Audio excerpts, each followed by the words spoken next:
So, David, last time we were talking about the 144,000 and the great Right. multitude, kind of interlude, as the seven seals were being opened, just before the opening of the Right, seventh right. seal. Beginning of chapter 8, that seventh seal Seal is is opened, opened, yeah. and we immediately go into the next sequence of things, which is angels blowing trumpets. Angels blowing trumpets with different messages implied by the different trumpets. Right, and what's going on with these initial trumpets and the messages coming from them?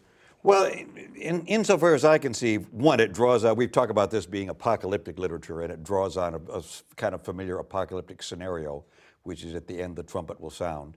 And also maybe a kind of hint at some of the imperial stuff that when you have imperial processions, you get trumpets. This trumpet is for God and for God's people. And then each of the trumpets somehow shows a way in which judgment is going to come. I think, again, not sequentially, but kind of one piled on the other. Stars falling and water turning into wormwood, one way after another in which judgment is. And interestingly, I have no idea where you go with this. At this point, it's a third of the earth. By the end, everything is going to be brought into judgment. Right now, we've got a third. So whether we have a kind of sense of gradualism in the finality of judgment, I'm not sure. Mm-hmm. But it's definitely judgmental. It's hugely judgmental, yeah. And some of these things are really curious, aren't they? The fifth trumpet sounds, and we get a bunch of locusts coming up. Very odd.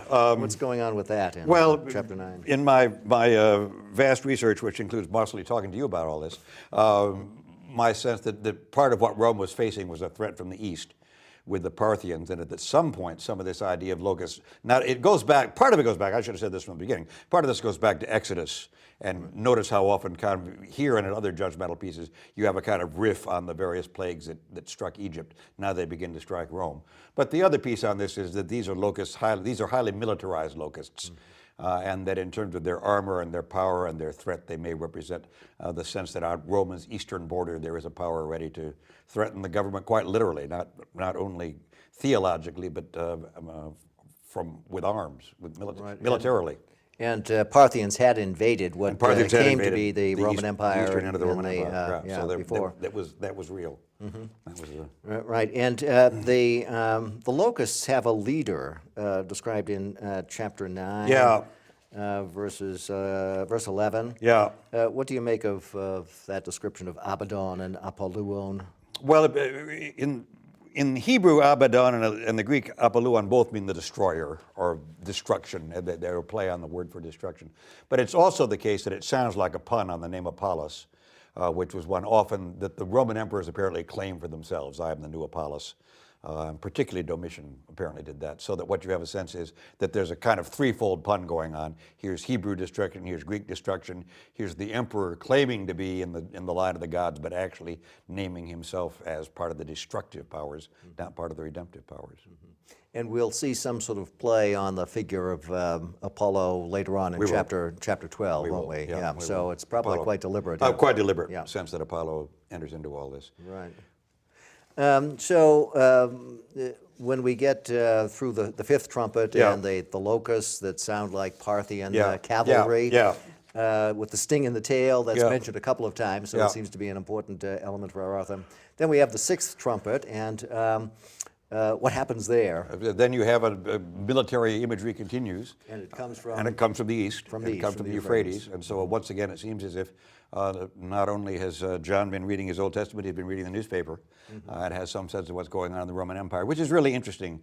If you see him isolated on this island, what's his sources of information? What does he know? But he knows this, and he is perfectly willing to name the signs of the times, I think, without being a literalist about it, without saying this means we've got 6 days to go. But this is part of God's judgment. Right.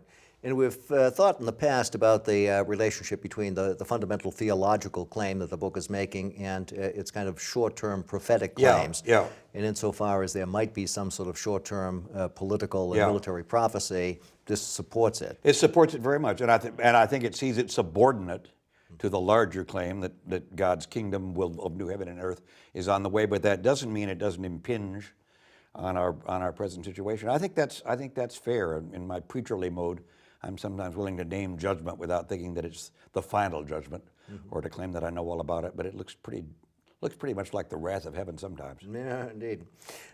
So in this sequence, we have another interlude, as we did the last time in chapter 7, which came between the sixth and the seventh seal. Here we have an interlude between the sixth and the seventh trumpet. Yeah. And this is a much longer interlude, right? It's a much longer interlude. Chapters 10 and 11. Yeah. What goes on in this interlude? We have the angels, and the angels are getting to those seven thunders. We never hear from all the thunders, but they're getting to, so we got the seven going on. Right. It's almost as if our author had the notion he might do another Yeah, sequence right. of seven. How about seven thunders in that? Oh, no, I've it. kind of done seven. I've enough sevens for one day, right? Something like that. And then you have this picture of the rainbow somehow being up as part of the heavenly throne. Is that coming from? Well, it sounds Noah like story? Genesis 9 and the rainbow covenant and the promise of God not destroying the earth by water again. An interesting little gesture, Yeah. an allusion to a text like An that. allusion to a text like that, and an allusion to hope again, right? So that in the midst of all the thunders and the plagues and the woes, you have this attention to the fact that God does send signs of hope. There's hope in heaven, and there's going to be hope on earth as well. But then there's this bizarre image of eating a scroll. Yeah. And where is that Well, going? it seems to me that's an Old Testament allusion again, where the prophet Ezekiel, in order to show how thoroughly what he speaks is the word of God, basically devours the scroll God gives him, and then belches forth the word of the Lord, essentially. So I think this is a way of saying that what I say is not simply my own opinion, not simply my best analysis of the political world in which we live, but this comes directly from God because I see it, because I eat it. It's and I'm really a prophet too. a part of him. It's a part of him. It's a part of him, and it also puts him in the prophetic line, along with Isaiah and Ezekiel, which is a claim we see he wants to make for himself.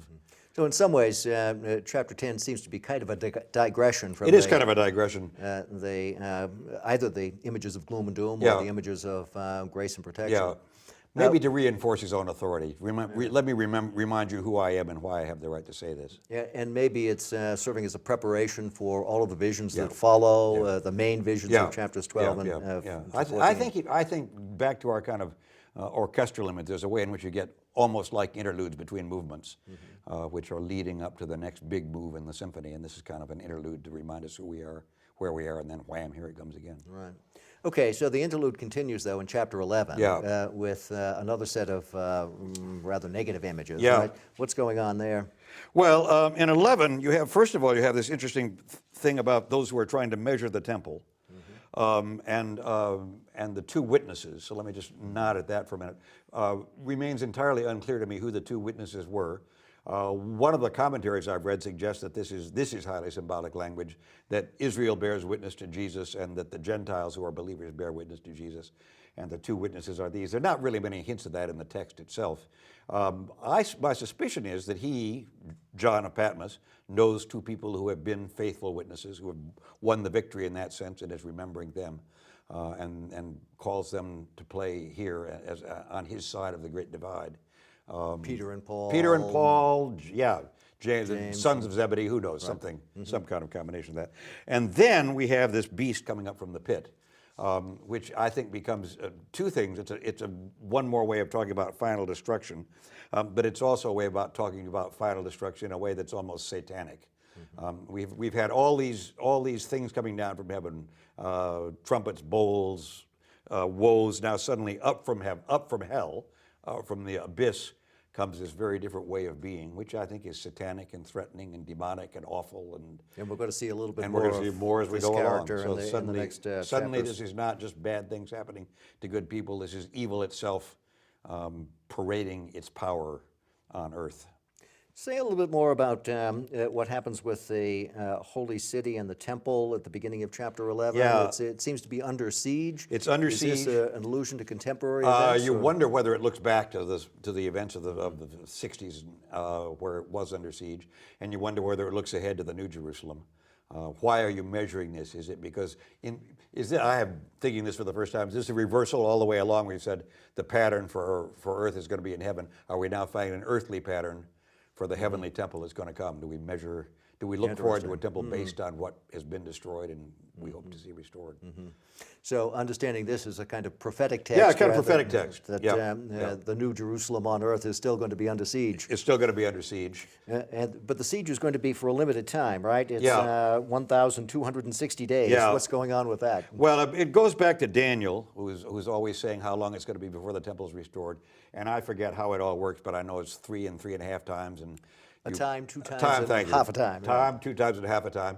And I think this is playing with that sense that at its best, I think prophetic literature says that what is going to happen has temporal reality. We can name it as part of the future.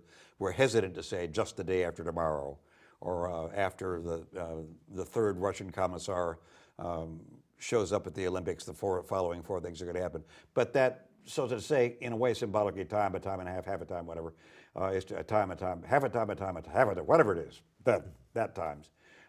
It's numerical, but it's not precise. It's not arithmetical.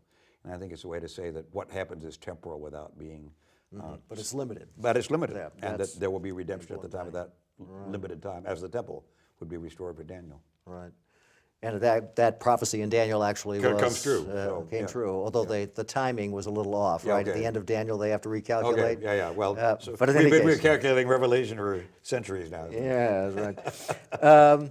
So we have this image of the temple under siege. Yeah. We have witnesses who pay with their lives for their testimony. That's a note that we're going to get a little bit more. And we have the notion that there's a sequence of woes, right? Right. We heard the first woe after the first 4 trumpets blew back there in chapter 9. Yeah. And then after this image of the city under siege, we have second. That identified as the second Yeah. woe, which has passed. Yeah. And a third woe is coming Yeah. very soon. When do we hear the third We woe? don't. We don't. We yeah. don't, so this is one of these. Another list of 7s he kind of... Right. Yeah. It's almost a little bit of a literary hook, isn't it? Saying, stay tuned. Stay tuned. Yeah. Keep looking. Yeah. Keep looking. Yeah. That's really interesting. Yeah. But then we have the seventh trumpet sounding. So, the and now angel suddenly blows. the last trumpet, the trumpet will sound, is a redemptive trumpet, and calls people to worship and not simply to distress and to disaster, and becomes again a hymn, which is actually reflected in the Hallelujah chorus from Handel's Messiah. And he shall Reign forever and ever. And becomes at this point, Hallelujah. everybody should stand up and we take an offering. Indeed. It ends on a very It positive ends on a note, very doesn't it? positive note, a reminder that finally this is about the power of God, not about the power of evil. Right. I find verse 17 of chapter 11 particularly important in that regard. It's part of the Thanksgiving that ends this chapter. We give you thanks, Lord God Almighty, who are and who were. So the God of all eternity is the foundation of faith and hope.